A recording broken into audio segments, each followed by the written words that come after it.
Matapos ang maraming taon, muling nagkita ang dating magkasintahan. Ngayon, siya na ang pinakabatang bilyonaryo sa lungsod. Sinabi ng kanyang client sa reunion ng mga dating kaklase. Salamat sa iyo, kung hindi mo ako pinakawalan noon, ikaw sana ang presidente ng Liu Corporation ngayon. Malamig ang kanyang ekspresyon at sinabing, nakaraan na yon. Sa ilalim ng kanyang paningin, tahimik kong tinakpan ang peklat sa aking pulso at pilit nang umiti. Wala na kaming relasyon. Naaalala ko noon. Si Fang Yuan ang nakipaghiwalay, hindi ba? Habang nasa banyo ang kanyang fiance, nagsimula ang mga kaklase na magtsismis.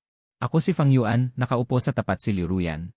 Sinabi ng class president na kaya hindi pumunta si Liu Ruyan, kaya ako pumunta, hindi ko inaasahan na magkikita kami dito. Ang mga gamit niya ay nagkakahalaga ng malaki, isang kayamanan. Ako ay hindi na katulad ng dati. Ang iniisip ng lahat ay nagtaksil ako. Fang Yuan, nabalitaan kong marami kang utang. Pupunta ka ba sa reunion na ito para humiram ng pera? Nabalitaan ko rin na pinapanatili ka ng isang sugar mommy. Sa gitna ng panunuyan ng lahat, ang mga mata ni Liu Ruyan ay bumagsak sa akin na walang sinasabi. Ngumiti ako ng may pagpupumilit ng walang sagot. Naramdaman ang kakaibang kapaligiran, si Liu Ruyan ay nagbago mula sa kanyang dating pananahimik. At sinabi sa kanyang kasintahan, wala, nagkukwentuhan lang. Umupo siya ng mahinahon at nakatitig sa akin. Nag-mention ka na sa akin ni Liu Ruyan. Kung hindi mo ako pinakawalan noon, ikaw sana ang presidente ng Liu Corporation ngayon. Marami ang nagpakita ng kasiyahan sa kanilang mga mata.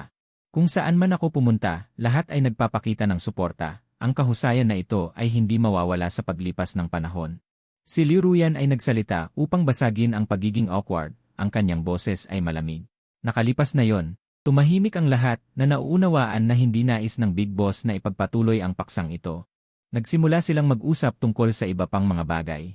Ang kanyang fiance ay nag-toast sa akin, salamat sa iyong pagpapaubaya. Dapat kang pumunta kapag kami ay ikinasal. Tahimik kong tinakpan ang peklat sa aking pulso. Bakit hindi mo ipaliwanag sa kanya? Ang kapatid kong si Chen Ping ay nagrereklamo para sa akin sa telepono. Maagang natapos ang reunion, nakatayo ako sa malamig na hangin, puno ng kalungkutan. May client na siya. Tumigil sa kabilang linya. May client na siya. Hindi makapaniwala si Chen Ping. Naghiwa-hiwalay ang mga kaklase. Sumasalamin ang liwanag ng ilaw sa kalsada sa nyebe. Parang basag na kristal. Sayang, hirap ka pang makita siya. Pinaghirapan mo ng matagal. Walang maghihintay sa iyo nang magpakailanman sa isang lugar. Kung may mga bagay na hindi mo sinabi noon, kapag sinabi mo ulit. Walang ibang maidudulot kundi pagkasuklam. Malamig at masakit ang mga mata dahil sa malamig na hangin. Tumawa ako sa aking sarili. Kapatid, sumuko na ako. Kahit na pinaghirapan ko ng maraming taon. Umaahon mula sa putikan para muling makita siya sa pinakamagandang paraan, pero huli na. Bumaba na sa zero ang temperatura bago ang Chinese New Year. Mahirap magpatawag ng taxi. Nanigas ang mga kamay ko pagkatapos tumayo sandali. Ipinapakita sa cellphone na pumipila ako. Mula sa likuran, narinig ko ang tunog ng takong ng sapatos, kasabay ng maalagang boses ng kanyang fiant. Ruyan, ang ganda ng nyebe. Malamig sa labas, pumunta ka muna sa sasakyan. Susunod ako. Ang boses ni Liu Ruyan ay malambot at kaaya-aya, napaka-iconic. Bilisan mo. Nang dumaan ang lalaki sa tabi ko, tumingin siya sa akin nang may malalim na kahulugan, at pagkatapos ay naglakad patungo sa di kalayuan. Binuksan ang pinto ng kotse. Ang galaw ay nagpakita ng singsing sa kasal sa kanyang palasingsingan. Napakasakit sa mata. Iyon ay pamana ng pamilya Liu. Isinuot ko yon sa aking kamay noon. Pagkatapos naming maghiwalay, pinakiusapan ko ang isang tao na isauli ito kay Liu Ruyan. Umalis na ang lahat, kaming dalawa na lang ang natira. Hindi pa dumarating ang taxi na tinawag ko. Nanatili lang si Liu Ruyan sa likod ko, walang imik. Tahimik lang ang dalawa. May dalawang magkapatong na anino sa ilalim ng ilaw sa kalsada. Bumalik ang isip ko sa nakaraan. Noong gabing naghiwalay kami, naaksidente si Liu Ruyan habang papunta sa akin. Tumawag ang kanyang matalik na kaibigan. Hindi maganda ang tono. Nasa ospital si Liu Ruyan. Nasa panganib ang buhay niya. Pakiusap-alagaan mo siya, Fang Yuan. Makakakuha siya ng pagkakataong makapag-aral sa ibang bansa at magtatagumpay siya balang araw. Bakit hindi ka makapag-isip? Talaga bang kailangan mo ng pera? Lahat ng ginawa niya para sa'yo. Hindi mo kayang bayaran yon kahit ilang buhay ka pa. Nakalimutan mo na ba ang lahat? Halos magalit na ang kanyang matalik na kaibigan sa telepono. Biglang inagaw ng isang tao ang telepono at ibinaba. Maaaring sabihin na iniwan ko siya. Normal lang nagalit siya sa akin. Magkano ang utang mo? Kinuha ako ni Liu Ruyan mula sa aking alaala. Malamig ang tono. Wala kang pakialam. Huminga ako ng malamig na hangin. Biglang sumakit ang lalamunan ko na kiniliti ng alak, biglang umubo. Hinihiwa ng lamig ang trachea ko. Sobrang sakit. Yumuko ako at humawak sa post ng ilaw. Ang alak na ininom ko kanina. Nagsimulang kumulo sa tiyan ko, pinagpawisan ako ng malamig. Nakatayo si Liu Ruyan sa tabi ko at malamig akong tinitingnan. Dahan-dahang huminto ang taxi sa harap ko. Sumilip ang driver mula sa loob. Papunta ba kayo sa Wanhee Mansion? Umayos ako at tumayo, huminga at binuksan ang pinto ng sasakyan. Biglang may humawak sa manggas ko. Malamig na tanong ni Liu Ruyan, anong gagawin mo doon? Ang Wanhee Mansion ay isang mayamang lugar at hindi basta-basta nagpapapasok ng mga tao. Padabog kong itinulak ang kamay ni Liu Ruyan. Binaliktad niya ang kanyang kamay at hinawakan ang aking pulso. Dumaloy sa puso ko ang mainit na temperatura na dumikit sa balat ko. Pumiglas ako ng 2 beses. At ayokong pumiglas pa. Tumingala ako sa mukha ni Liu Ruyan na hindi maintindihan. Ano ang gustong sabihin ni President Liu? Hindi ko mabasa ang emosyon sa kanyang malamig at nakabibighaning mukha. Itinaas ko ang sulok ng aking bibig. At sinabi ang kanyang iniisip. Iniisip mo rin ba na ang pera na kinikita ko ay marumi? Sapat na ba ang 50,000 sa isang buwan? Malamig na pinutol ni Liu Ruyan ang aking sinabi. Anong ibig mong sabihin? Sa wakas, lumitaw sa ilalim ng mga mata ni Liu Ruyan ang isang layer ng panunuya. Hindi ba't kulang ka sa pera? 50,000, 100,000. Hindi sapat, buksan mo ang iyong bibig. Bigla kong hinila ng husto ang kamay ni Liu Ruyan. Dahil sa sobrang lakas, hindi siya nakatayo ng matatag at umatras ng ilang hakbang at bumangga sa post ng ilaw. Narinig ko ang sigaw ng isang lalaki sa malayo. Binuksan niya ang pinto ng sasakyan at sumugod palabas. Mabuhay ka ng maayos. Huwag masyadong pahabain ang iyong kamay. Iniwan ko ang mga salitang ito at sumakay sa sasakyan. Nagkaroon ka ng pagtatalo sa kanya. Inabutan ako ni Chen Ping ng isang baso ng mainit na tubig. Gusto niya akong sustentuhan. Umupo ako sa sofa, tiniis ang bawat alon ng pananakit ng tiyan, at dahan-dahang ininom ang tubig. Pagkatapos ng ilang sandali, bigla akong tumakbo sa banyo at sumuka. Tinapik ni Chen Ping ang aking likod. May sakit ang tiyan mo pero umiinom ka pa rin. Huminga ako ng ilang beses. Naalala ko na naman ang fiant ni Liu Ruyan. Kumpara sa akin, mas masigla siya at alam kung paano pasayahin si Liu Ruyan. Malabo kong naaalala na maraming taon na ang nakalipas, ganito rin ako. Ngunit sa huli, nahulog ako ng husto. Nang makaahon ako mula sa putik, nagbago ang lahat. Tinapos ni Chen Ping ang kanyang trabaho sa Wanhee Mansion. Magkatabi kaming naglalakad. Pauwi sa paupahang bahay, bigla akong nakatanggap ng tawag mula sa matalik na kaibigan ni Liu Ruyan. Fang Yuan, kung nahihirapan ka, maaari kitang ayusin ang trabaho. Hindi ako nagsalita at naghintay sa kanyang susunod na sasabihin. Ikinakasal sila sa susunod na buwan. Mabait si Hikyang. Hindi rin naman mahirap ang buhay. Hindi ko na siya guguluhin pa. Batiin mo siya. Hindi ako nagsalita at naghintay sa kanyang susunod na sasabihin. Ikinakasal sila sa susunod na buwan. Mabait si Hikyang. Hindi rin naman mahirap ang buhay. Hindi ko na siya guguluhin pa. Huwag kang mag-alala. Tumahimik siya saglit at ipinaliwanag. Gusto lang naming mapabuti si Liu Ruyan. Lahat ng mga kaibigan noon ay kampi kay Liu Ruyan. Ibinaba ang telepono. Napapailing na lang si Chen Ping. Wala silang alam. Ayos lang. Dahil kailangan ko pang manatili dito ng ilang panahon, naghanap ako ng trabaho malapit sa bahay. Noong interview, tanong ng E&A manager na si Hugh, mayroon ka bang clearance sa trabaho? Tungkol sa nakaraan? Ngayon, ayos na. Mayroon ng clearance sa trabaho. Noong dati akong inililipat sa mga nakaraang kumpanya. Dahil dito, tinanggihan nila ako. Medyo maliit ang kumpanyang ito. Kinagabihan, nakatanggap ako ng abiso na matanggap ako sa trabaho. Akala ko ang reunion ng mga kaklase ay ang huling pagkikita namin ni Liu Ruyan. Hindi ko inakala na pagkatapos ng 3 araw.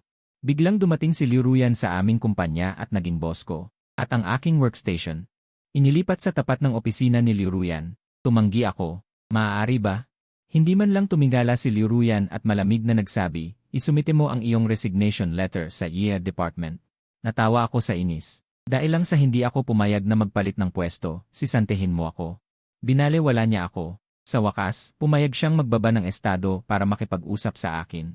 Nagbibigay lang ako ng pagpipilian. Hindi mo ba inaakala na may gusto akong makuha mula sa'yo? Buong gabi kong naalala noong kagabi na si Chen Ping ay nakipagtalo para sa kaunting upa. Napipilitang ngumiti, talagang hinahangaan ko ang pagiging mahusay ni General Manager Liu. Tumango ng bahagya si Liu Ruyan. Salamat. Isara mo ang pinto paglabas mo. At dapat nakatalikod sa akin ang direksyon ng upuan. Ayaw kong makita ang mukha mo. Sa mga natitirang araw. Halos wala kaming interaksyon. Pagkatapos ng 1 linggo, nagkaroon ng team building ang kumpanya. Dahil bago ako, pinilit akong uminom ng maraming alak. Xiao Fang, kung hindi ka inom, babawasan ang iyong sahod. Huwag kang mag-alala. Hahatid ka namin pabalik. Ano ba ang ikinakatakot ng isang lalaki? Nakangiting panghihikayat ng manager. Sa gitna ng hiyawan ng lahat, ininom ko ang huling baso bilang dedikasyon sa trabaho at bumagsak sa mesa na walang malay. Kinabukasan, nagising ako sa isang malaking kama. Ang maliwanag na sikat ng araw ay nakasisilaw. Umupo ako at binuksan ang kumot. Lumantad ang malambot na bathrobe na nakabalot sa aking katawan. Nagulat ako at tumayo, lumabas sa malawak na sala. Si Liu Ruyan ay nakaupo sa harap ng mesa at nagbabasa ng dyaryo, nakasuot din ng bathrobe ng hotel. Nang makita niya akong lumabas, itinaas niya ang kanyang talukap at tiningnan ako ng walang pakialam. Gising ka na. Nasa mesa na ang almusal. Isang kilabot ang bumalot sa aking buong katawan. Namutla ang aking mukha. Tayo. Inilapag ni Liu Ruyan ang dyaryo sa mesa ng kape. Bahagyang binuksan ang kwelyo, nagpapakita ng malalanding marka ng halik sa maputing balat. Sa kasamaang palad, ikaw ang kusang loob kagabi. Para akong tinamaan ng kidlat. Ang alaala kagabi ay ganap na blanko. Impossible. Inilagay ni Liu Ruyan ang isang kontrata sa harap ko. Nakalagay doon ang aking fingerprint. Ang pangkalahatang nilalaman ay magiging kabit niya ako. Bibigyan niya ako ng 100,000 yuan bawat buwan bilang sustento. Hindi ako ang naglagay nito, di ba? Tumawa ng mahina si Liu Ruyan. Sigurado ka? Sa harap ng kanyang seryoso at prangkang tingin. Bumuka ang bibig ko, ngunit walang lumabas na salita. Binalewala niya ang aking pagkapahiya. Kumuha ng isang voice recorder. Hindi sinasadyang na-i-record kagabi ang iyong monologe, Ginoong Fang. Gusto mo bang marinig ang iyong nasabi tungkol sa iyong mga nakakahiyang kaisipan? Nanginig ang buo kong katawan para akong nahulog sa isang hukay ng yelo. Binalot ako ng matinding kahihiyan. Ang ganitong uri ng kaisipan, itinatago pa rin ay nakakahiya. Ngayon na nasabi na, ito ay naging katibayan pa. Para bang nakagawa ako ng krimen? Bahagyang tumaas ang dulo ng mata ni Liu Ruyan. Hindi ko mabasa ang emosyon sa kanyang mga mata. Fang Yuan ang inaasahan. Paano kung iparinig ko ang recording na ito sa kanila? Mahigpit kong kinuyom ang aking kamay, garalgal ang aking boses. Gumaganti ka ba sa akin? Walang pakialam niyang sagot. Hindi mo ako gustong maging masaya noon. Bakit kita papayagan na maging masaya? Dalawang pagpipilian. Sundin ang kontrata. O ipapahayag ko ang recording. Ang tunog ng takong ay tumatama ng mahina, kasabay ng tibok ng puso na tumatama sa akin. Tuyot ang aking mga labi. Itinaas ko ang aking ulo. Kung gayon, ipahayag mo. Sinabi ko ng manhid sa ilalim ng kanyang malamig na tingin. Liu Ruyan, hindi ako magiging third party. Tinitigan ako ni Liu Ruyan at mumiti. Fang Yuan, sino ka sa tingin mo? May karapatan ka pa bang pumili? Natagpuan ko ang aking magulong damit sa banyo. Habang ang damit ni Liu Ruyan ay maayos na nakasabit sa sabitan ng damit sa may pintuan. Pagod na pagod, ang tanawin sa harap ko ay sumakit sa aking mga mata. Bumuntong hininga ako. Tahimik akong nagpalit ng damit at lumabas ng hotel. Tumawag si Chen Ping, ang tono niya ay nag-aalala, Fang Yuan. Gusto nila ng 50,000 yuan. Maulap ang langit at hindi makita ang araw para mapagamot ako. Walang naipon na pera si Chen Ping, kaunti lang din ang ipon ko. Sabi nila, kung hindi ako magbabayad, puputulin nila ang kamay mo. Hindi rin nila sasabihin kung nasaan ang mga gamit at abo ni Auntie. Sinubukan kong mag-advance ng sweldo, tapos umutang ulit sa iba. Makukumpleto ko dapat sa susunod na buwan. CJ, pagkatapos ng ilang pag-aatubili, pinindot ko ang isang numero. Matagal bago sinagot sa kabilang linya. May kailangan ka ba, Yinmer Fang? Huminga ako ng malalim at sinabi. Air Jiang, pasensya na sa abala. Parang abala si Jiang yan. Nagpalipat-lipat na siya. Sa wakas nakarating sa isang tahimik na lugar at matyagang nagtanong, may problema ba? Huminga ako ng malalim. Pwede mo ba akong pautangin ng 40,000 yuan? Ito ang unang beses na umutang ako para sa iba. Pagkatapos kong sabihin yon, pakiramdam ko'y nasusunog ang bukong katawan. Biglang may narinig na ingay sa kabilang linya. Air Jiang, emergency operation. CJ, hindi rin naman ako umaasa. Handa na akong ibaba niya agad ang telepono. Sa huling sandali, maikling sinabi ni Jiang Yan, ipadala mo sa akin ang numero ng account. Magbabayad ako sa iyo ngayong araw. Pagkatapos kong ibaba ang telepono, maulap ang langit. Malamig at biglang nagkaroon ng temperatura. Kinagabihan, kumatok ang manager sa mesa ko. Kakain tayo kasama ang kliyente ngayong gabi. Sasama ka. Ilang oras kanina. Nag-advance lang ako ng 1 buwang sweldo sa kanya, dagdag pa ang inutang kong pera at dating ipon. Halos makumpleto ang 50,000 yuan. Nang pumasok ako sa pribadong silid, nakita ko si Liu Ruyan. Nakikita ang kanyang matangkad na baywang, may labis pa ring pakikipag-usap sa lahat. Ang liwanag na sinasalamin ng chandelier. Binabalangkas ang kanyang magandang profile. Dahan-dahan akong itinulak ng manager, biglang lahat ng atensyon. Napunta sa akin. General Manager Liu, ito ba ang tao sa kumpanya mo? Kaswal nang umiti si Liu Ruyan at sinabi, baguhan lang. Anong baguhan ang kailangang alagaan mismo ni General Manager Liu? Mukhang maganda. Sa pagitan ng pag-uusap, umupo ang lahat. Inilagay ako ng manager sa tabi ni Liu Ruyan. Bulong niya, maging matalino ka ngayong gabi. Harangan mo ang alak kung kailangan. Mapagkumbabang tanong ng lahat, si General Manager Liu, kaya bang uminom ang bagong empleyado mong ito? O hindi kaya? Hindi, sagot ni Liu Ruyan. Nagmamadaling sumagot ang manager. Kaya. Pagkasabi niya, itinulak niya ang baso ng alak sa harap ko. Unang bati, nakangiting hindi nagsasalita si Liu Ruyan, dahan-dahang kinakatok ang mesa. Ininom ko ang baso, tinataglay ang 7 bilyong silver ear fungus. Ang anghang ng alak ay tila walang katapusang pag-atake. Nagliyab sa daan, sumisigaw at gumugulong sa tiyan. Naghiyawan ang lahat. Nang magbabalak na samantalahin ang pagkakataon, binago ni Liu Ruyan ang usapan. Saan na nga ba tayo napunta?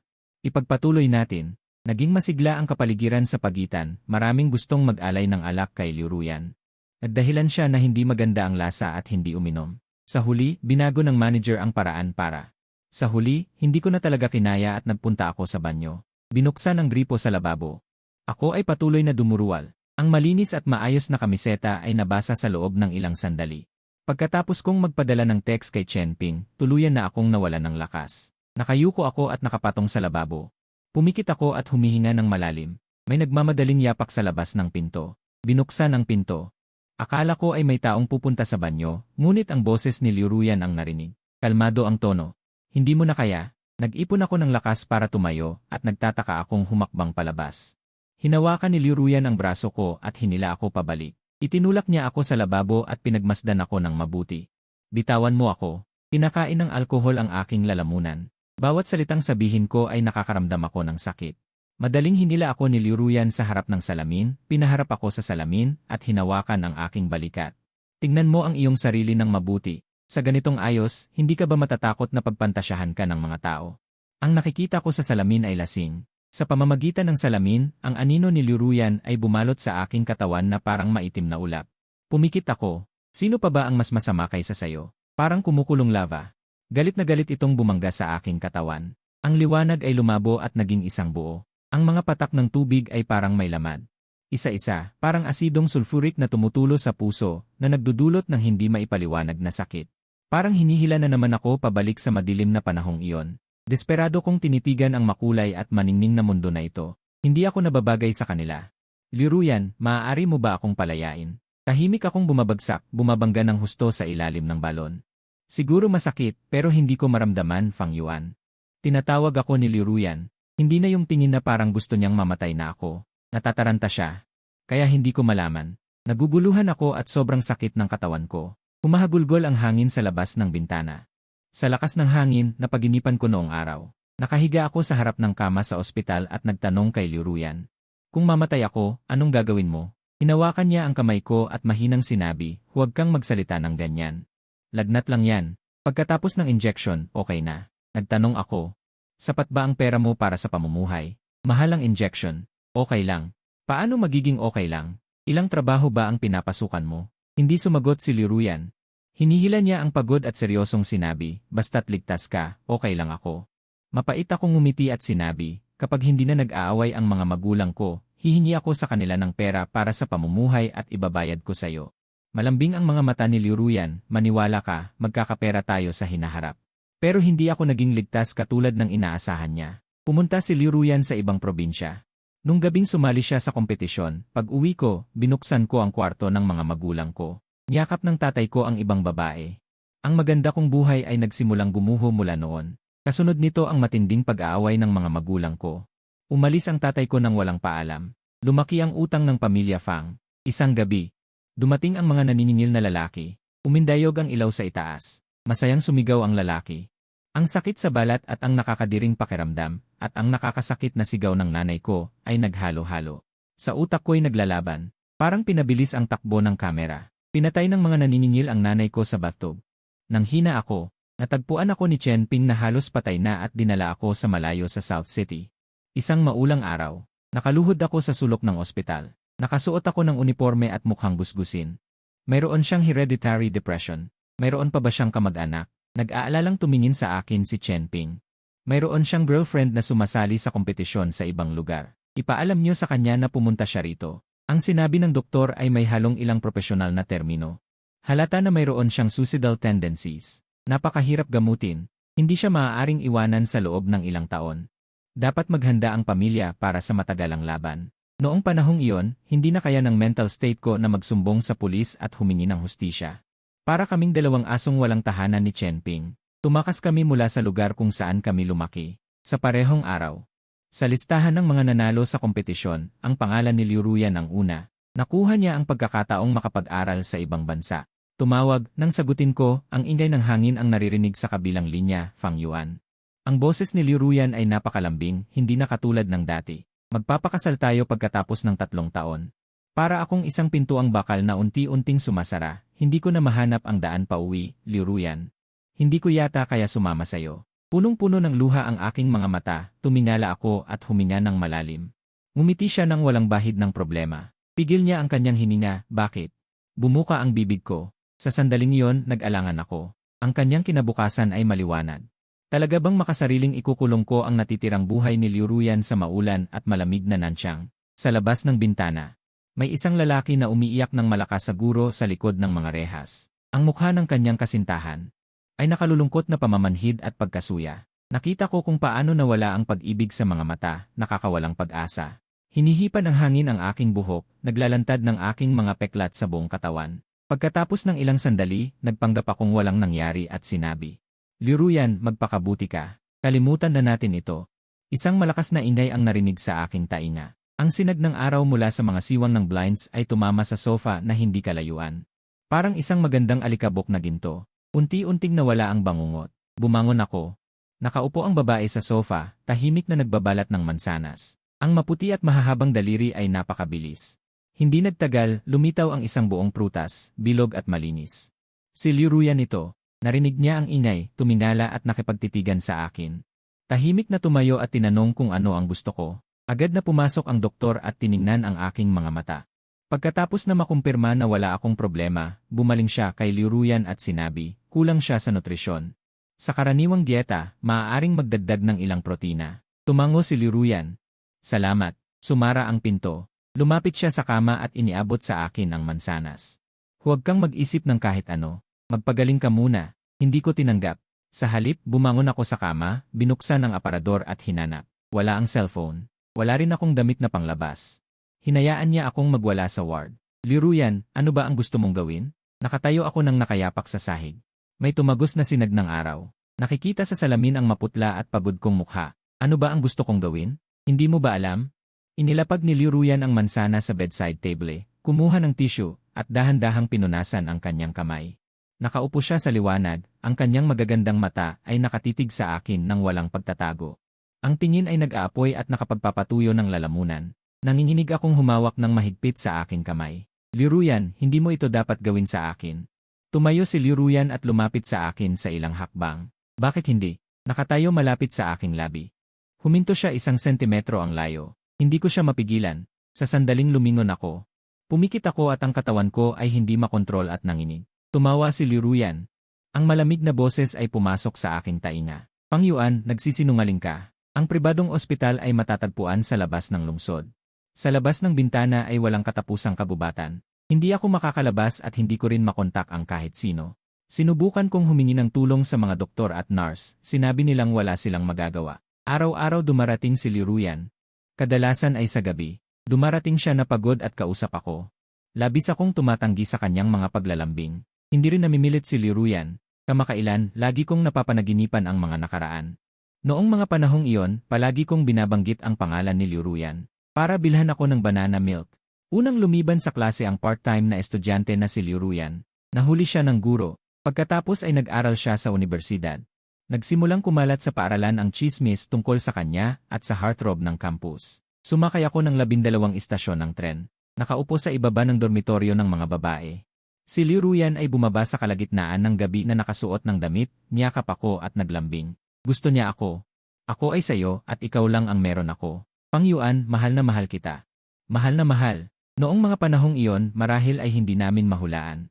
Na ganito ang mangyayari pagkalipas ng mahigit 10 taon. Bukas ay ikakasal na ako. Hindi pa lumulubog ang araw sa labas ng bintana. May natitira pang init. Ang boses ni Liu Ruyan ay nagpabalik sa akin sa malayo kong pag-isip. May gusto ka bang sabihin sa akin? Hawak ko ang malamig na baso ng tubig, nakatulala sa kanyang mukha.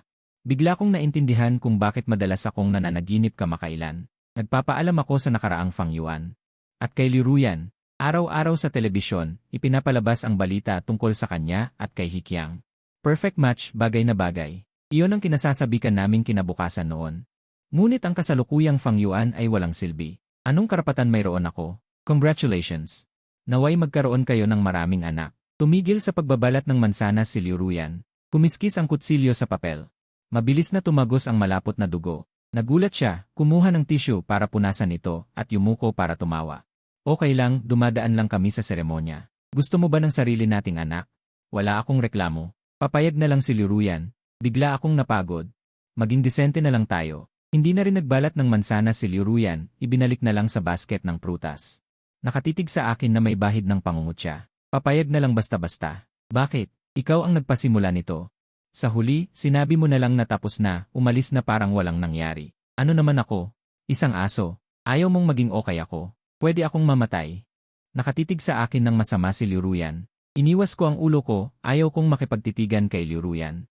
Punong-puno ng galit. Fang Yuan, may sakit ka ba? Kung gusto mong mamatay, bakit hindi ka pa noon namatay? Kailan siya umalis? Hindi ko na matandaan. Matapos maging best friend ni Liu Ruyan. Si Anran, kaibigan ko rin maraming taon na ang nakalipas, biglang pumasok sa pinto. Fang Yuan, ano ang ipinangako mo sa akin? Sunod-sunod ang mga tanong niya, natulala ako. Alam mo ba kung magkano ang mawawala kay Liu Ruyan kapag kinansela ang kasal? Matanda ka na. Pwede bang huwag kang maging pabaya gaya noon, na lahat ng responsibilidad ay pinapasa ni Liu Ruyan para sa'yo? Pwede bang isipin mo rin siya? Anong nangyari? Anong nangyari? Napatawa si Anran at tinuya ako. Kinakansela ni Liu Ruyan ang kasal dahil sa'yo, tapos tatanungin mo ako kung anong nangyari. Umingay ang tainga ko, nakaupo lang ako roon na walang maisip. Inilagay niya ako sa alanganing sitwasyon sa harap ng publiko nang kinansela niya ang kasal.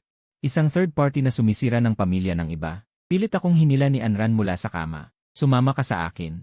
Hindi ba magaling ka noon? Sawa ka na at gusto mo ng bago, marami kang pwedeng dahilan. Fang Yuan, galit na galit si Anran na nanginginig. Mangyayari pa ba ito kung hindi ka bumalik? Umalinggaw ang intersection sa hangin at niebe. Isang malakas na dagundong ang nagpatigil sa lahat ng lakas ng loob ko. Umalinggaw ang tainga ko. Wala akong marinig. Ang tingin niya ay puno ng galit na hindi ko pa nakita. Parang dapat akong mamatay. Anran, hindi niya ako tinatantanan. Nanlamig ang mukha ni Anran. Pagkatapos nito, ihahatid kita. Maliwanag ang mga ilaw sa gusali ng opisina sa kalaliman ng gabi. Hinila ako ni Anran papasok. Sayang, nagsimula na ang press conference. Kalmado na nakaupo si Liu Ruyan sa ilalim ng spotlight. Nabalitaan kong ang dahilan ng pagkansela mo ng kasal ay dahil sa third party. Sa harap ng mga tanong ng mga reporter, siya ay may pangalan, ako at si Emile Zhang ay may ilang hindi pagkakasundo, mapayapang paghihiwalay. Namumutla si Anran, mahigpit lamang na hinawakan ang aking pulso upang pigilan akong gumala, ngunit ayon sa mga taong may alam. Nagbalik ang iyong dating pag-ibig, si Liu Ruyan ay kalmado, lahat ay tsismis. Kung walang iba pang mga tanong, dito na magtatapos ang press conference ngayon, nang siya ay tumayo, biglang may sumigaw. Narito na siya nga, agad na itinutok ng mga kamera ang puntong iyon. Nalantad ako sa ilalim ng malalaking ilaw, miserable at nagkamali, dinumog ako ng mga reporter. Sa loob lamang ng ilang segundo, napaligiran ako ng mga taong nagkukumpulan, sunod-sunod na tanong ang umalingaw-ngaw, anong relasyon mo kay Liu Ruyan? Talaga bang sumasali ka sa kasal ng iba? Walang tigil ang tunog ng shutter, biglang natigil ang ngiti ni Liu Ruyan. Tumayo at itinulak ang mga tao upang lumapit sa akin. Hindi ako, wala akong ginawa, wala akong lakas upang ipagtanggol ang aking sarili. Ngunit ang boses ay mabilis na natabunan ng kanilang matinding pagkauhaw sa kaalaman, sunod-sunod ang mga tanong, may mga bagong ibinunyag. Isang reporter ang masayang sumigaw, hawak ang kanyang telepono, nang dagaling doon ang aking boses, may kasamang nakatutuwang pagkalasing na parang pagsang-ayon. Ruyan, mahal kita, ito ay isang recording pen, nagulat ako sa aking puso. Dati akala ko wala nang mas lalala pa sa aking buhay, nang dumating ang tunay na unos na ito. Ako ay lubusang nawasak, hindi ba't ito ang ikatlong partido, nakangiting mukha, bulungan ng lahat. Parang isang sampal sa aking mukha, agad na nawala ang kulay sa aking mukha, ipinako ako ng recording sa haligi ng kahihiyan. Paumanhin, dalhin mo siya, Anran, itinulak ni Liu Ruyan ang mga tao. Sa unang pagkakataon, lumitaw ang isang gulat na ekspresyon sa kanyang mukha, malabo ang aking paningin, narinig ko lamang ang taong iyon na nagbubulong-bulong. May utang ang ama, nagpakamatay ang ina dahil sa kahihiyan, may malubhang family hereditary depression. Kinulong sa Nanching Mental Hospital sa loob ng 5 taon, hindi ba't ito ay sakit sa pag-isip, sa sandaling mag-udyok ito ng 1,000 alon, nagkagulo ang lahat. Bakit lumabas ang isang taong may sakit sa pag-isip upang makapinsala sa mga tao? Bakit hindi na lang siya mamatay? Tumigil si Liu Ruyan sa kanyang mga hakbang. Biglang nagtaas ng kanyang mga mata upang tumingin sa akin, nagulat, naguguluhan, hindi makapaniwala. Nakatayo ako sa maingay na karamihan, unti-unting lumalamig ang dugo, hanggang sa ang buong katawan ko ay manlamig. Fang Yuan, nanginginig ang tono ni Liu Ruyan sa malamig na hangin, alam ko kung ano ang susunod. Naghihintay lamang ako ng mahinahon na mahulog ang guillotine, upang ganap na wasakin ang aking buhay, siya rin ay ginahasa. Nilalaro ang isang malaking lalaki. Ito ang huling pangungusap ng anonymous na pagbubunyag, sa sandaling marinig ito. Ang mukha ni Liu Ruyan ay maputla na parang papel. Pananaw ni Liu Ruyan, simula ng araw na bumalik siya mula sa kumpanya. Hindi na muling nagsalita si Liu Ruyan. 3 araw na sarado ang bintana. Hindi makapasok ang liwanag sa madilim na silid. Ang mga hindi nasagot na tawag sa telepono ay sumakop sa screen. Hindi niya binuksan kahit isa. Tila pinindot ng oras ang pause button sa kanya. Nakaupo roon si Liu Ruyan na nakabaluktot, walang buhay. Naaalala pa niya ang malamig na tono ng lalaking nagdala kay Fang Yuan.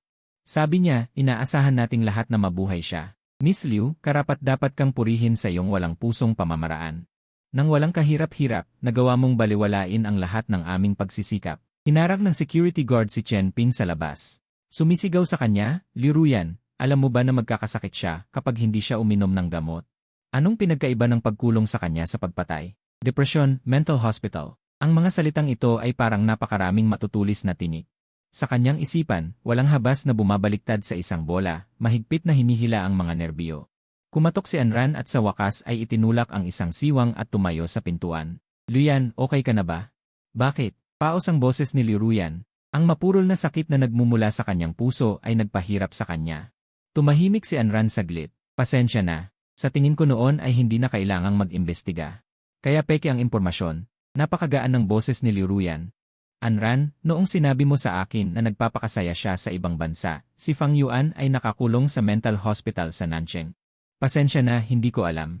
Ang paliwanag na ito ay walang saysay. Alam niyang hindi niya masisisi si Anran ng buo. Kahit na nagtanong siya ng mas detalyado, marahil ay hindi ito naging ganito. Wala nang lakas si Liu Ruyan para pakinggan ang mga argumento ni Anran.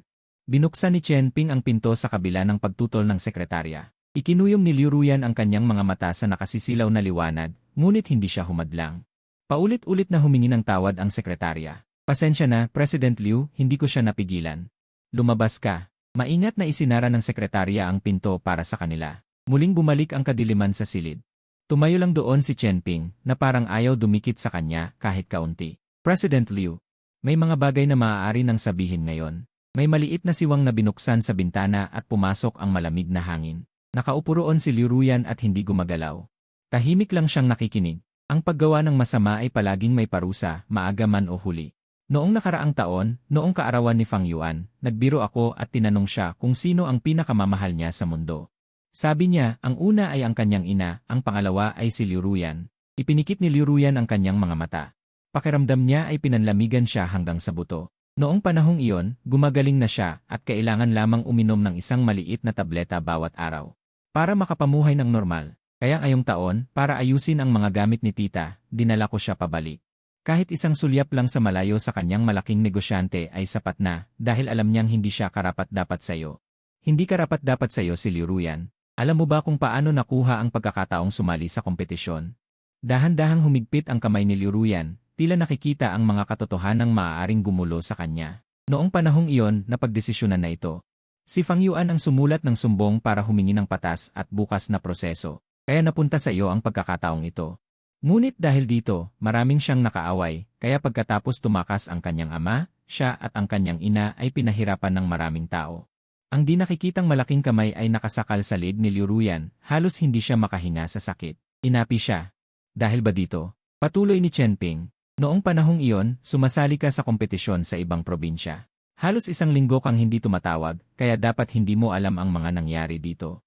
Bumagsak ang pamilya Fang. Tumakas ang kanyang ama kasama ang kanyang kabit. Araw-araw may mga nagpapautang na bumabantay sa harap ng kanilang bahay. Gustong kitilin ang buhay ni Fang Yuan at ng kanyang ina. Nagpakamatay si tita dahil sa kahihiyan. Nakipaglaban si Fang Yuan sa mga tao nang walang pag-aalinlangan. Halos mawala na ang kanyang buhay at naranasan pa niya ang mga nakakalungkot na bagay. Pagkatapos noon, nagkasakit siya. Noong pinakamalala, hindi ko kayang alisin ang aking mga mata sa kanya kahit isang segundo. Sobra siyang pinahirapan noong panahong iyon. Tinitigan ni Chen Ping si Liu Ruyan. Noong naaksidente ka, nagmukhang baliw si Fang Yuan na pinapayagan akong hayaan siyang mamatay. Paano mo siya hahayaang makalimot? Namutla si Liu Ruyan at pumikit. Ang mga alaala nitong mga nakaraang buwan ay labis na nagpapahirap sa kanya. Kinonsinti niya ang manager na lasingin si Fang Yuan at ipadala sa kanyang silid, na inaakit siyang ibulalas ang katotohanan pagkatapos uminom. At walang habas na pineke ang isang huwad na kasunduan na walang anumang legal na bisa, para lang makita siyang nahihirapan at nasasaktan. Paulit-ulit siyang hinihiya at niloloko, at sa huli, ipinadala siya sa isang pribadong ospital sa labas ng lungsod. Maraming beses siyang dinalaw ni Chen Ping. Hindi siya nagsasalita ng malinaw. Tinanong niya kung may sakit siya. Tinanong niya kung bakit hindi siya namatay noon. Araw-araw ay lalong nawawala ng pag-asa ang mga mata ni Fang Yuan, madalas na nakatingin sa kanya nang hindi gumagalaw. Nagkamali siya na akala niya mahal pa rin siya ni Fang Yuan, ngunit ngayon, nagtatanong si Liu Ruyan ng walang imik. Paano niya nagawang tratuhin siya ng walang awa? Bakit hindi mo sinabi sa akin? Ngumiti ng mapait si Chen Ping. Paano ko ipaliliwanag? May sakit siya at ang mabuhay ay isang luho. Ang tanging magagawa ko ay ang mga taong pinahahalagahan niya. Huwag hayaang sirain siya nito. Mas mahalaga sa kanya ang iyong pag-aaral kaysa sa anumang bagay. Ang kompetisyong iyon ay iyong pagkakataong bumangon. Iyon ay isang pagkakataon na pinaghirapan niya para lamang matiyak na magiging maayos ka. Sana maging maayos ka, Liu Ruyan. Dapat ba siyang mamatay? Ang mga salitang ito ay bumagsak na parang isang mabigat na martilyo sa puso ni Liu Ruyan. Siya ang gumugulo sa kanya, nagpapahirap sa kanya, nanunood sa kanyang pagdurusa, at nakakaalam na siya ay may pinag-aralan. Siya rin ang nag-insulto sa kanya gamit ang kontrata, at siya rin ang dapat mamatay. Marami na kaming sinubukan upang buhayin ang pagnanais ni Fang Yuan na mabuhay. Sa huli, natuklasan namin na iisa lang ang epektibo sa kanya. Biglang natakot si Liu Ruyan na makinig pa. Mapait na sinabi ni Chen Ping, ang pangalan mo palagi niyang naalala. Ang kanyang malaking negosyante. Pananaw ni Fang Yuan, noong umalis ako noon, nakipagbiruan ako kay Chen Ping. Sabi ko, hindi na ako babalik sa lugar na ito. Pinatunayan nito na hindi dapat basta-basta magbitiw ng salita. Nagkasakit na naman ako. Sa Nancheng, tanging taglamig lang ang medyo tuyo. Noong mga nakaraang taon, umuulan. Ngunit ngayong taon, bumagsak ang nyebe. Sabi ng mga doktor at nurse habang nag-uusap, malamig daw ang taglamig ngayong taon. Kiritihe, ang klima ng mundo ay lalong nagiging hindi angkop para sa pamumuhay ng tao. Malapit na ang bagong taon. Kalbo ang mga sanga ng puno sa labas ng bintana. Wala ni isang dahon. Inikit ko ang aking mukha sa salamin ng bintana at huminga upang lumikha ng isang patong ng ulap. May isang tao sa ibaba. Hindi ba siya giniginaw na nakatayo doon araw-araw? Naninigas ang ekspresyon ni Chen Ping habang nagsasanay ng sayaw. Ah, ganun ba? Siguro hindi siya giniginaw. Hindi maganda ang kanyang pakiramdam kamakailan, kaya hindi ako nangangahas magsalita ng kalokohan araw-araw. Para hindi kami mag-away, inabot sa akin ni Chen Ping ang isang baso ng tubig. Huwag kang tumingin, baka mabulag ka. Bumalik ako sa kama. Pagkatapos kong uminom ng gamot, sumandal ako sa unan at naglaro. Mula sa labas, naririnig ko ang boses ni Chen Ping at ng doktor na si Jiang. Pagkatapos, itinulak niya ang pinto at pumasok. Mabilis kong itinago ang aking telepono, umupo ng tuwid at mumiti. Uminom na ako ng gamot. Agad na kumalat ang amoy ng disinfectant sa silid. Tumingin sa akin si Dr. Jiang. Umiikot at huminto sa aking mukha. Yel Fang, hindi kita papagalitan dahil naglalaro ka. Namula ako. Paano mo nalaman na naglalaro ako? Naglalaro din ako. Pamilyar ako sa background music. Naghugas ng kamay si Jiang Yan at hinubad ang kanyang puting coat. Tumingin sa akin sa pamamagitan ng salamin na may bahagyang ngiti. Hindi ka ba magbibihis? Sasama ka sa akin para gumawa ng snowman o? Siya ay mula sa Thoracic Surgery Department ng parehong ospital. Ang unang pagkakataon na nakita ko siya ay parang taglagas. Maganda ang panahon. Lumuhod ako sa likod ng bakod at pinulot ang mga foxtail grass sa labas. Dumaan si Jiang Yan at tumingala sa akin. Sabi ko, pakiabot naman sa akin. Tumingala siya sa signage ng bakuran. Huli sa lahat, ayon sa regulasyon, hindi mo maaaring hawakan ang anumang bagay na mapanganib. Nang makita niyang hindi ako gumagalaw, tinanong niya ulit, anong gusto mong gawin habang naninigarilyo? Tiningnan ni Jiang Yan ang oras, lumuhod at masayang sinabi, kung gayon, babantayan kita. Pagdating ng oras, aalisin ko ang damo. Maikli lang ang kanyang oras ng pahinga sa tanghali. Tahimik akong nakipag-usat sa kanya sa pamamagitan ng bakod. Sa huli, noong paalis na siya, sinabi ko, salamat. Pagkatapos, nagkita pa kami ng ilang beses. Abala siya at hindi nagsalita. Hanggang isang araw, dumating siyang muli, may ilang piraso ng buhok na nakatayo sa kanyang ulo. Nahihiya siyang nagsabi, sobrang abala lang ako kamakailan. Pagkatapos, nagsimula siyang makipag-usap sa akin. Parang hindi ka masyadong nagsasalita. Engan, hindi ako maaaring magsalita ng masyadong maraming. Bakit? May sakit ako. Siguro hindi rin ako makapagsalita ng nakakatuwang bagay. Hindi ko maaaring ibuhos ang emosyonal na basura sa iba. Tinitigan ako ni Jiangyan noon at hindi nagsalita. Pagkatapos, mas madalas na siyang dumalaw. Minsan, pagod na pagod siya. Sinubukan kong mag-aral ng ilang biro para ikwento sa kanya. Sa bawat pagkakataon, masigasig akong pinagmamasdan ni Jiangyan. Nagtanong siya, Fang Yuan. Ano ang iyong hiling? Sana'y masaya ang lahat kasama na ako. Mabilis kong isinuot ang aking gamit. Pagkatapos, sinuot ni Jiangyan ang kanyang down jacket, inakbayan ako at bumaba. Bawat ilang hakbang dito, mayroong access control. Siya lang ang makakapaglabas sa akin. Sa ilalim ng gabi, malakas ang pagbagsak ng nyebe. Inabot ni Jiangyan sa akin ang isang maliit na pala at nakangiting sinabi, gusto kong makita kang gumawa ng snowman para sa akin. Biglang gumaan ang aking pakiramdam dahil sa malamig na hangin. Bitbit ang pala sa nagyelong fountain, umikot ako. Pagtalikod ko, bigla kong nakita si Liu Ruyan. Nakatayo lang siya sa di kalayuan. Ang kanyang mukha na pumayat ay puno ng kaputlaan. Ang kanyang mga mata ay namumula na nakatingin sa akin. Liu Ruyan, bahagyang nagulat kong sinabi. Gumalaw ang labi ni Liu Ruyan. Iyuan, nagkamali ako. Kung dati, tatawa ako ng may pagkahiya. Paano nagkakamali ang isang dalagang anak? Ngunit ngayon, bitbit ko lang ang snow shovel. Medyo nanunuya kong sinabi, ayos lang. Marami na akong naranasan na paghihirap. Matagal nang napakinis ang aking mga gilid. Humahagupit ang bagyo sa kadiliman. Dahan-dahang lumapit si Liu Ruyan sa ulan at nyebe. Namamaos ang kanyang boses. Paano magiging ayos lang, Iyuan? Pakiusap, sabihin mo naman sa akin kahit ano. Nag-isip ako, hilingin natin sa isa't isa ang malusog na pangangatawan sa bagong taon. Sa sandaling iyon, nawala ang kulay sa mukha ni Liu Ruyan. Tumulo ang kanyang luha habang nanginginig. Huwag kang maging ganyan sa akin, pakiusap. Hinawakan ko ang kanyang mukha. Sobrang lamig, kaya gaya noon, hinawakan ko ang kanyang mukha at sinabi ng seryoso. Gusto ko sanang pumili ng maayos na paraan para magkita, pero nagkagulo. Pasensya na, kasalanan ko. Sabi ni Liu Ruyan, kung ako noon ang nagdesisyon na umalis sa buhay mo. Walang dapat sisihin. Sabi ko ng dahan-dahan at may kaunting lungkot. Reunion ng mga kaklase. Tinanong ko ang class president, wala ka kaya akala ko. Hindi ko alam kung bakit niya ako niloko. Ganoon ba? Tumawa ako. Hindi ko alam kung ano ang nararamdaman ko. Ayuan, pasensya na sa pinakamahirap na panahon mo. Hindi kita nasamahan.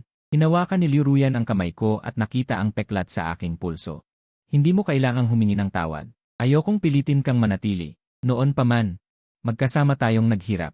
Noong nag-aaway tayo, binabalikan natin ang nakaraan, kinukwenta kung sino ang may utang kanino. Matyaga kong inalis ang mga nyebe sa kanyang pilikmata. Ruyan, nakikita kitang nagtagumpay. Masaya ako para sayo. Pero sinabi ko na gagawa ako ng pera para gastusin mo. Hinawakan ni Liu Ruyan ang kamay ko. Kung wala ka, anong gagawin ko sa mga bagay na yon? Hinaplos ko ang kanyang ulo at tumawa. Tingnan mo, nanginginig na tanong niya. Hindi na ba talaga pwede? Ruyan, mayroon kang sariling buhay. Kailangan ko ring tahakin ang sarili kong landas. Hindi na ako babalik sa bitcheng. Paano ko makakalimutan ang mga masasakit na salita? Lahat tayo ay may mga alaala. Ipinako ako sa puno ng kahihiyan. Pabalik na nakahiga, bawat hakbang na gagawin ko ay parang pagtapak sa talim ng kutsilyo.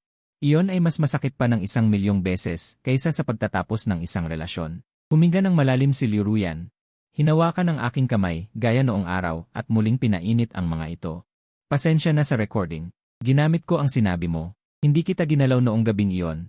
Nanubig ang aking mga mata. Liu Ruyan, kung gayon, humingi ka ng tawad sa akin. Sabihin mo ang sorry. Marahan kong tinapik ang kanyang balikat, ngunit sa huli, hindi ko nasabi ang ayos lang.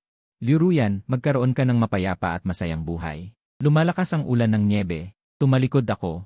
Humakbang at sinubukang sumulong. Malakas ang sigaw ng malalim na nyebe. Lumalayo ang ingay, hindi ko alam kung ingay ng hangin o iyak ni Liu Ruyan. Si Jiangyan ay nakasuot ng kulay kamelyong coat, nakapasok ang mga kamay sa bulsa, nakatayo sa ilalim ng malabong ilaw ng kalsada. Malinaw kong nakikita ang bahagyang nakataas niyang kilay at ang matamang titig, lumapit ako.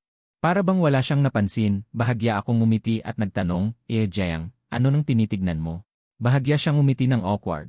Ilang araw pagkatapos, sa balita sa entertainment section, nakita ko ang boses ni Liu Ruyan. Marami siyang sinabi, humarap sa interview. Sinabi niya sa media ang lahat ng ginawa niya, isa-isa at walang itinatago. Siya ang pumilit sa akin. Siya rin ang nag-udyok sa akin na sabihin ang nasa recording. Kasabay nito, ipinakita rin niya ang isang kasulatan. Ang nakapirma ay si Hikyang at siya, 2 taong engagement, pagkatapos ay mapayapang maghiwalay. Pagkakaisa para sa paglago, hindi rin naman talaga nila planong magpakasal. Ang gabing iyon ay nakasulat na sa kasulatan. Ang araw na inanunsyo ng Departamento ng Development ang pagkakansela ng kasal. Ang pangyayaring ito ay walang dudang nagdulot ng malaking dagok sa kumpanya ni Liu Ruyan. Ang kanyang ipinundar na reputasyon at posisyon sa loob ng maraming taon ay biglang bumagsak. Sa mga sumunod na araw, tumawag sa akin si Anran. Sabi niya, Fang Yuan, patawad. May utang akong paliwanag sa'yo. Sabi niya, nagkamali siya ng pagkakakilala, nagkaroon ng masamang balak si Hikyang at ibinunyag ang tungkol sa akin. Noong una, kinikilan ako ng mga nagpapautang ng 500,000. Pagkatapos, dinala ako ni Liu Ruyan sa pribadong ospital. Hindi nila makontak, kaya benta sa halagang double o triple. Kay Hikyang, sabi rin niya na nag-aalala siya sa kalagayan ni Liu Ruyan sa trabaho. Tinanong niya kung pwede akong bumalik. Pareho pa rin ang sagot ko. Nasabi ko na ang dapat sabihin. Wala na akong magagawa pa. Pagkatapos ng 3 buwan, stable na ang kalagayan ko at lalabas na ako ng ospital. Nasisinagan ng mainit na araw ang katawan ko. Sa labas ng bintana, namumulaklak ang mga bulaklak sa tagsibol. Muling naamoy ko ang pamilyar na amoy ng disinfectant. Alam kong dumating na si Jiang Yan. May pagkain ba? Masyado siyang abala. Kamakailan lang ay palagi siyang nakikikain sa akin. Inalis ko ang wool scarf at inilabas ang aking mainit na mamon na may palaman na red bean paste. Walang pag-aalinlangan na kinuha ni Jiang Yan ito, binuksan ang balot at kumain ng malaki. Tinitigan ko lang siya, hanggang sa natatawa niyang tanungin ako, bakit ganyan ka makatingin sa akin? Madali kang alagaan. Pagkatapos kumain ni Jiang Yan, hindi mo ba naisip na manirahan dito? Bakit mo natanong? Ganito kasi, mayroon akong apartment na pinapaupahan. Nag-isip ako sandali. Hindi ka ba gaanong nangangailangan ng pera? Dahil mukha naman siyang tapat. Wala akong masyadong kita ngayon, kaya baka hindi ko kayang magbayad ng mamahaling upa, yung mura lang. Seryosong nagsinungaling si Jiang Yan. Natatakot daw siyang mag-isa dahil walang kapitbahay. Mukhang sinusuyo niya ako. Pero hindi ako sigurado. Noong araw ng unang buwan, ang berdeng hangin ng tagsibol ay nagpapasaya sa puso ng mga tao. Isang matagal nang nawawalang ngiti ang lumitaw sa aking mukha. Nang tumatawid sa kalsada, nakalimutan ni Jiang Yan na tumingin sa traffic light. Hinila ko ang likod ng kanyang liig at walang awang kinaladkad siya. Hindi niya inaasahang bumangga siya sa aking bisig at yumakap sa akin. Hindi bumitaw, hinahabol kita. Ang kanyang boses ay napakagaan at kaswal. Bahagyang tumaas ang sulok ng kanyang labi, na para bang sinabi niya na maganda ang panahon ngayon. Peng-peng, kinakawayan ng batang malayo ang laruan. Gusto mo bang maglaro?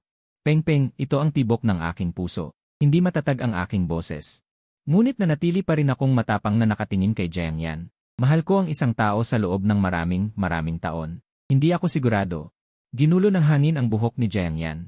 Malambot ang kanyang mga mata, Yifang. Mahal ko rin ang isang tao sa loob ng maraming taon. Bigyan mo ako ng pagkakataon. Sa sandaling iyon, medyo lumuha ang aking mga mata. Hindi ako masyadong mabuti. Nagkasakit ako, pati na rin ang aking katawan. Yifang, minsan sinabi mo na gusto mong maging masaya ang lahat. Kasama ka na. Kumurap si Jiang Yan. Umaasa ako na matutupad ang iyong hiling. Humihip ang simoy ng hangin, tumagos ang sikat ng araw sa mga sanga ng puno at dumapo sa kanyang mukha. Noong unang panahon, akala ko ang tagsibol na hindi ko maabot ay namumulaklak sa kung saan-saan nang hindi ko namamalayan. Ang kulay ng tagsibol ay sagana. Pananaw ni Liu Ruyan. Sa 2 taon ng taglamig, idineklara ng kumpanya ni Hikyang ang pagkabangkarote. Yung mga nanloko noon kay Fang Yuan, ipinakulong din ni Liu Ruyan. Matapos ang ilang krisis, sa wakas ay bumangon ang kumpanya ni Liu Ruyan. Ito na ang kanyang tuloy-tuloy na pagtatrabaho pagkatapos ng kalahating buwan. Para bang isang panaginip. Bigla niyang naalala ang araw na ito 1 taon na ang nakalipas. Umulan din ang nyebe. Lumitaw si Fang Yuan sa reunion ng klase. Nang makita niya siyang kasama si Hikyang, ang kanyang mga mata ay puno ng pagkabigla at pagkalito. Kalaunan, maraming beses niyang pinangarap ang eksenang iyon. Maraming beses din siyang gumawa ng mga pagbabago sa kanyang panaginip. Kinansela niya ang engagement ng maaga. Matapos bigyan ng pampatulog si Fang Yuan. Yumakap ng mahigpit. Hindi pinilit si Fang Yuan na uminom at wala ring sinabing mabigat sa kanya. Gaya nga ng inaasahan ni Fang Yuan, dumating ang isang disenteng muling pagkikita. Bumalik na si Fang Yuan. Sa hating gabi, isumbong siya sa pulis tungkol sa nangyari sa kanya noon, ang kanilang matagal ng pagkikita. Matatag na magkasama, papasok sa isang masaya at kasiyasyang kasal. Nagpakuha sila ng litrato ng kasal ni Fang Yuan. Ang kanyang ngiti sa litrato ay maningning at maaraw, walang katapusang nakikipag-ugnayan sa kanya. Sa bawat paggising mula sa panaginip, nakahiga siyang nag-iisa sa kama, pinakikinggan ang tunog ng paggalaw ng orasan, sa kanya marerealize na ang oras ay sumusulong, ngunit hindi na muling lilitaw si Fang Yuan sa kanyang natitirang buhay. Tuluyan na siyang umalis. Noong gabing manyebe, binati siya ni Fang Yuan ng kapayapaan at kaligayahan sa kanyang natitirang buhay, ang kanyang mga mata ay tapat at kalmado. Sinabi niyang hindi na siya babalik, nalungkot siya dahil wala man lang isang desenteng muling pagkikita. Dahil sinaktan niya ito, kaya nagpasya siyang umalis. Walang salitang paninisi. Walang mapait na reklamo, ang pangungusap na kapayapaan at kaligayahan sa natitirang buhay ay parang isang malambot na kutsilyo. Malalim na bumabaon sa kanyang puso, nagdadala ng isang anino na hindi mawawala kailanman. Dahil sa pangmatagalang irregular na pamumuhay, nagkaroon siya ng sakit sa tiyan, napakasakit kapag inaatake. Muli siyang nagising mula sa panaginip sa gabing ito. Nakahiga sa malamig na kama, may gasuklay na buwan sa labas ng bintana. Si Fang Yuan ang T-counterattack record ay sinamahan siyang tumingin sa buwan. Parang nangyari noong nakaraang buhay. Bigla niyang naisip si Fang Yuan, kinabukasan ay nagpareserba siya ng tiket papuntang Nancheng. Muling tumapak sa lugar na ito pagkatapos ng isang taon, pareho pa rin ang panahon, malakas ang hangin at mabigat ang nyebe. Nagmamadali ang mga naglalakad sa kalsada, natagpuan ni Liu Ruyan ang isang apartment ayon sa address, gumagabi na. Ngunit walang ilaw na nakabukas sa ikalawang palapag na tirahan, nakatayo si Liu Ruyan sa isang sulok at naghintay, pagkatapos ng kalahating oras. Narinig ang boses ni Fang Yuan, malambot at seryoso, hindi masarap ang tomato beef brisket ng pamilyang iyon. Sa susunod, bumili ka ng beef brisket at gagawa ako para sayo, gusto rin ni Chen Ping, tawagin mo siyang kumain. Si Liu Ruyan ay walang malay na tumingin, ang pamilyar na likod na iyon ay biglang bumangga sa kanyang paningin. Nakasuot siya ng kulay abo na down jacket, natatakpan ng nyebe, at puti na lang ang natitira, medyo bilugan ang kanyang mukha. Ang kanyang mga hakbang ay matatag habang naglalakad sa nyebe, sa tabi niya ay isang maliit na figura, laging nakatingala. Sinisinta siya ng may paghanga at pagmamahal. Bahagya siyang nagtaas ng tingin, bumagsak ang kanyang tingin kay Liu Ruyan. Bigla siyang tumigil, walang nagsalita sa dalawang babae sa gitna ng nyebe. Eyan, narinig mo ba ang sinabi ko? Pareho pa rin ang pamilyar na tono, ngunit sinabi nga sa ibang tao. Binaliwala ni Jiang Yan ang tingin at bumulong na nagrereklamo, narinig ko, gagawa ka ng tomato beef brisket. Pero nasunog mo yung kaldero last time at hindi pa ako nakakabili ng kaldero. Bahagyang ngumiti si Fang Yuan na may bahid ng pagkakasala. Sorry, tinapik ni Jiang Yan ang kanyang balikat, na parang tinatapik ang isang cute na malaking white bear. Umuwi ka na muna, hindi pa napapakain ang anak natin. Saan ka pupunta? Bibili ng kaldero, yung beef brisket, sabay na nating bilhin. Nagmamadali ka masyado. Kakainin na ba natin yan ngayong gabi? Umiling si Fang Yuan at walang nagawa kundi pumasok sa pasilyo. Tumingin si Jiang Yan. Walang masabi si Liu Ruyan, kaya sinabi na lang niya, congratulations. Umiti si Jiang Yan at sinabing salamat. Sa totoo lang, alam niyang nagkamali ng intindi si Liu Ruyan. Ang anak nila ay pusa na inaalagaan nila ni Fang Yuan, pero hindi na nagpaliwanag si Jiang Yan. Noong nakaraang taon, nang dinala niya si Fang Yuan para mag-snow angel. Diretso si Jiang Yan. Mabait siya at hindi basta nagagalit. Isa siyang mabuting tao. Alam ni Liu Ruyan na okay lang siya dahil alam niya kung paano sumaya si Fang Yuan. Tumingin si Jiang Yan na may matalas na pagsusuri. Liu Ruyan, ilang taon mo nang kilala si Fang Yuan? 14 na years exactly. Mas kilala mo siya kaysa sa akin. Malapit na ang birthday niya, gusto ko siyang bigyan ng regalo. Simpleng lutuin lang, hindi siya kumakain ng maanghang o matamis. Sagot agad ni Liu Ruyan nang hindi nag-isip. Tumango si Jiang Yan na parang business transaction. Salamat. 14 na years exactly. Mas kilala mo siya kaysa sa akin. Ang mga salitang ito ay pagpapakita ng sama ng loob ni Jiang Yan. Kung kilala mo nga, bakit kinasusuklaman mo si Fang Yuan? Bakit mo siya pinahirapan sa mga sumunod na araw? Liu Ruyan. Isang kalmadong boses ang bumaybay sa nyebe. Agad na lumingon si Liu Ruyan. Ang mukha na palagi niyang iniisip.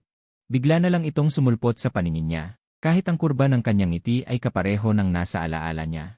Nakapayong si Fang Yuan at nagulat na lumapit. Anong ginagawa mo dito? Sumikip ang dibdib ni Liu Ruyan. Nakita niya sa mga mata nito ang pagiging relaxed at prangka. Naka-move on na siya. Tumahimik siya sandali at sinabing, dumadaan lang ako dito dahil may business meeting. Nakita ko si Miss Jiang Yan kaya nakipagkwentuhan ako. Dumadaan sa subdivision. Nagtatakang tanong ni Fang Yuan. Tanong ni Jiang Yan. Bakit ka bumaba ulit? Naalala ni Fang Yuan ang isang bagay at iniabot ang payong. Nakita kong bumabagsak ang nyebe ng malakas. Baka magkasakit ka. Nang kausapin niya si Jiang Yan, bahagyang nakangiti ang kanyang labi at ang kanyang mga mata ay puno ng pagmamahal. Ang tagpong ito ay sumakit sa mga mata ni Liu Ruyan. Gusto mo bang pumasok sa bahay? Magalang na tanong ni Jiang Yan. Ngumiti si Liu Ruyan. Hindi na. May flight ako mamayang gabi. Biglang may naalala si Fang Yuan. Hintayin mo ako. Pagkatapos ay tumalikod siya at tumakbo papasok sa gusali. Walang ekspresyon sa mukha ni Jiang Yan at sumunod din siya paakyat. Naghintay si Liu Ruyan sa ibaba saglit. Lumalakas ang nyebe. Nakakakilig sa puso ang paglambot nito. Nagsimula na naman sumakit ang tiyan niya. Tumawag si Anran. Ruyan, malambing ang boses niya. Lumabas na ang resulta ng iyong pagsusuri. Kinabukasan, nakatayo lang si Liu Ruyan at hindi alam kung narinig niya o hindi. Tinitingnan ang malakas na nyebe, tumango siya. Alam ko. Pagkatapos ay ibinaba ang telepono. Patuloy siyang tumitingin sa loob ng pinto. Ang kanyang mga mata ay nakatuon sa pasukan ng pasilyo. Isang mainit na sinag ng liwanag ang tumagos mula sa loob. Bumagsak ito sa nyebe at lumikha ng isang halo. Pagkalipas ng ilang sandali, si Fang Yuan lamang ang bumaba. Malakas ang hangin at malakas ang nyebe. Si Fang Yuan ay naglalakad sa malalim na nyebe, may dalang isang maliit na pulang kahon. Inabot niya ito kay Liu Ruyan. Gawa ko ang mga cookies. Dalhin mo at kainin mo sa daan. Tinanggap ni Liu Ruyan. Bigla niyang naalala maraming taon na ang nakalipas, mahilig magbake si Fang Yuan. Noon ay napakasama ng lasa nito, may bahid ng malansang amoy. Wala talaga siyang talento sa pagluluto. Sinabi pa ni Liu Ruyan na bawal pumasok si Fang Yuan sa kusina ng bahay. Ngayon, kaya na niyang gumawa ng maayos. Sinabi ni Fang Yuan ng buong puso, salamat sa iyong donasyon sa amin. Alam ni Liu Ruyan na ang kanilang organisasyon ay tumutulong sa mga taong may problema sa pag-isip at nahihirapan sa buhay. Kaya nagbibigay siya ng donasyon buwan-buwan. Nagtatabi siya ng maliit na bahagi para sa kanyang mga gastusin sa buhay. Sinabi ni Liu Ruyan walang anuman. Pagkatapos ay tinitigan niya ang mukha niya. Pumasok ka na. Bumalik ka na. Hindi na siguro ako babalik. Ngumiti si Fang Yuan. Paano naman? Kailangan pa rin kitang imbitahan sa awarding ceremony. Sumikip ang lalamunan ni Liu Ruyan at hindi siya nagsalita. Tumalikod siya at lumakad sa nyebe na kumakayad-kayad. Bago siya makapasok sa pinto, lumingon siya at tinawag siya. Liu Ruyan. Agad na tumingala si Liu Ruyan. Biglang nabuhay ang kanyang puso. Hinihintay niyang may sabihin si Fang Yuan. Umiti lang si Fang Yuan sa kanya. Manigong bagong taon. Isang pangkaraniwang pagbati ng bagong taon. Wala na ring kalusugan at kaligayahan. Nanahimik ang puso ni Liu Ruyan. Bumalik siya sa malamig na hangin. Manigong bagong taon.